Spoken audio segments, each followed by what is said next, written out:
The first humans to consume tea didn't drink it as we do, but instead they chewed the tea leaves for thousands of years.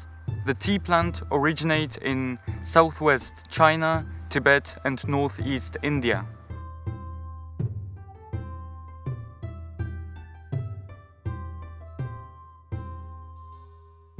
According to a Chinese legend, the tea history began around 2700 BC.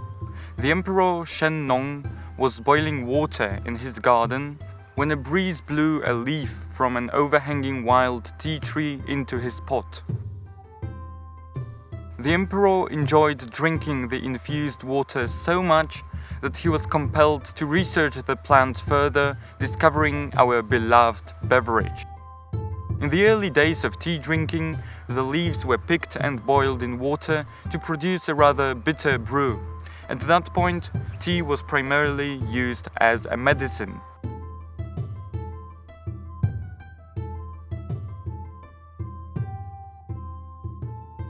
It took over 3,000 years for tea to become a popular drink throughout the Chinese Empire. Tea became widespread during the Tang Dynasty when a special tea tax was imposed.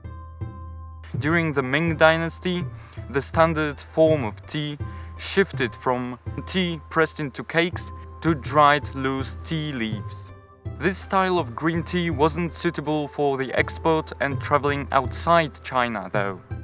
To protect the crop, Chinese merchants began to roast the leaves to prevent them from rotting.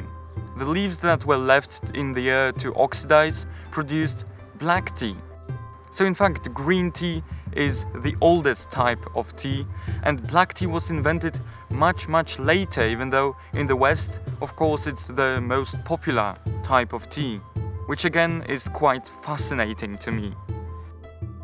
In fact, apparently, black tea was produced mainly just for the export. Even to this day, the Chinese mostly drink the native green tea, which is quite amazing actually, how the cultures can survive centuries and still differ from each other.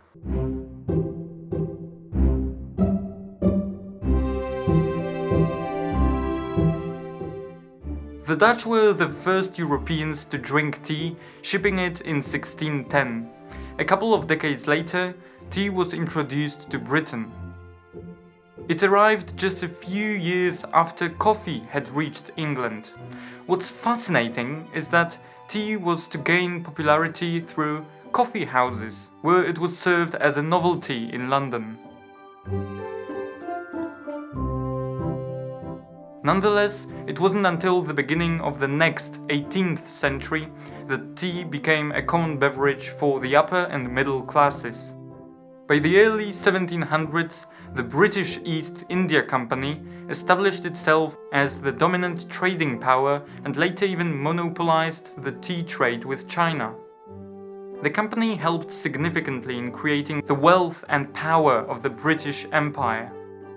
This included not only trading tea, but also the right to annex land, direct troops, and dictate laws. Towards the end of the 17th century, the British East India Company was much more interested in tea than coffee. Having lost out to the French and the Dutch on the little brown berry of Arabia, the company engaged in propaganda for tea so lively that in 1757 around £4 million were imported. Over the years, tea, not coffee, became the national drink of the Englishmen. The British exploited their dominance in the tea trade over the next century. In May 1773, British Parliament passed the Tea Act, which allowed the British East Company to sell tea to the colonies duty-free and much cheaper than other tea companies, but still taxed the tea when it reached the colonial ports.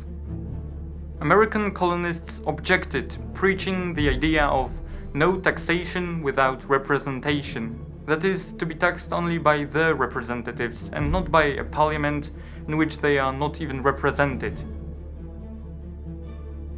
On December 16, 1773, the Sons of Liberty let two ships sail into Boston Harbor. Disguised as Native American Indians, they emptied 342 chests of tea into the harbor. This incident later became known as the Boston Tea Party. These actions were a culmination of American resistance and ultimately led to the Revolutionary War. So, in many ways, tea helped provide a cause for American independence. During the 19th century, tea drinking became an essential part of British social life. Tea parties and events were organized for all possible occasions, including family teas, picnic teas, tennis teas, and elegant afternoon teas. Over the years, many housekeeping manuals and cookbooks appeared and gave very clear instructions about tea time invitations, etiquette, methods of brewing and serving, as well as about dress and tableware.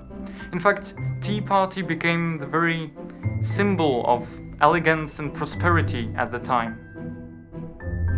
However, the English knew that the entire tea trade was reliant on the Chinese, so they began to look for an alternative. By the end of the 18th century, the British found out about the native Assam tea. Assam is a region in northeast India. The problem was, though, that the Assam tea just didn't taste as good as the original Chinese tea. Nevertheless, the East India Company understood that if they could only obtain some tea seeds or plants from China, they would stand a decent chance of growing the original plant in Assam. The problem here was that the Chinese government prohibited citizens from revealing any secrets about growing tea trees or trading the plants with the foreigners. So the British had to send someone in disguise to learn the Chinese secrets of manufacturing the drink and acquire some of the finest plants possible. The man for the job was Robert Fortune, a Scottish botanist.